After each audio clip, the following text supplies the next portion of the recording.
Hello， 大家好，我是 James。这次外贸协会带着台湾媒体团进入乌克兰，是因为贸协在乌克兰从2006年开始，已经扎根经营了20年了。我们是台湾派在乌克兰唯一的经贸推广机构。2022年2月，俄乌战争爆发后，当时贸协在基辅台贸中心的许玉轩主任就负起协助撤侨的责任，分4趟把当时在乌克兰的55位台湾人全数撤出。这4年多来，我们的基辅台贸中心在战火下也从未中断运作。过去3年，我们连续组织乌克兰的重建商机访问团来台湾，持续推动台湾跟乌克兰的经贸合作。也因为这份长期的努力，我们跟利沃夫市政府建立了深厚的关系。这次受到利沃夫市政府正式邀请，趁着贸协在波兰办台湾形象展的时机，带着媒体团从波兰一路进入乌克兰，见证这个国家在战争压力下勇敢前进的韧性。利沃夫是乌克兰西部最重要的工商大城，也是从欧洲进入乌克兰最重要的连结点。战争爆发后，许多企业迁徙到这里，世界各国对乌克兰的援助也以利沃夫作为重要的门户。因此，这趟行程中拜访利沃夫市长，并且跟市府团队洽商，是此行的重点。乌克兰遭遇强敌入侵，维持社会稳定和战后重建的多重挑战。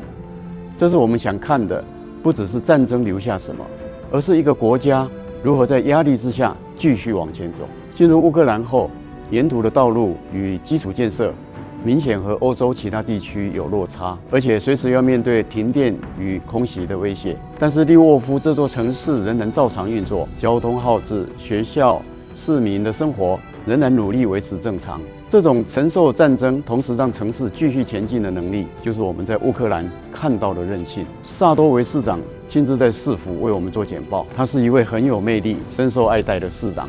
他谈到这场战争，他说：“我们当然希望和平，但是他也强调为民主奋斗，绝不放弃，只有胜利 ，Only victory。”最让人感动的，每天上午11点，他会亲自在市府广场前面送别在前线为国牺牲的利沃夫子弟。市府走廊上有一张照片，是2022年战争刚爆发不久的英雄公墓，上面只有4个冢，现在已经超过1200个，必须要另外开一个公墓。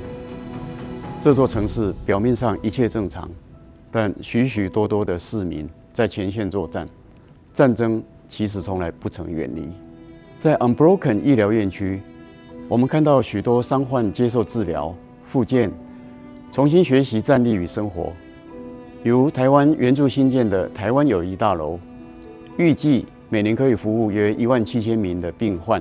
这让我感受到，重建不是抽象的口号，这也是台湾的医疗、资通讯、辅具跟智慧照护能力可以真正回应当地需求的绝佳案例。这次访问最大的收获是由市府与贸协建立双方的交流机制，以便帮助2国工商界日后的合作。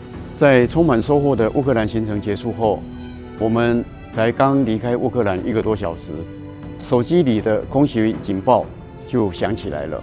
手机上的 APP 显示乌克兰全境几乎都变成红色，这是乌克兰民众的日常。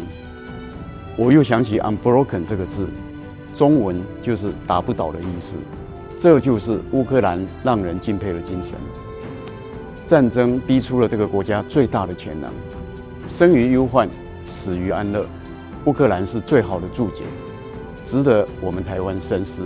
但那一刻也再次提醒我，乌克兰的重建不是等到战争结束才开始，而是在警报仍会响起的每一天持续进行。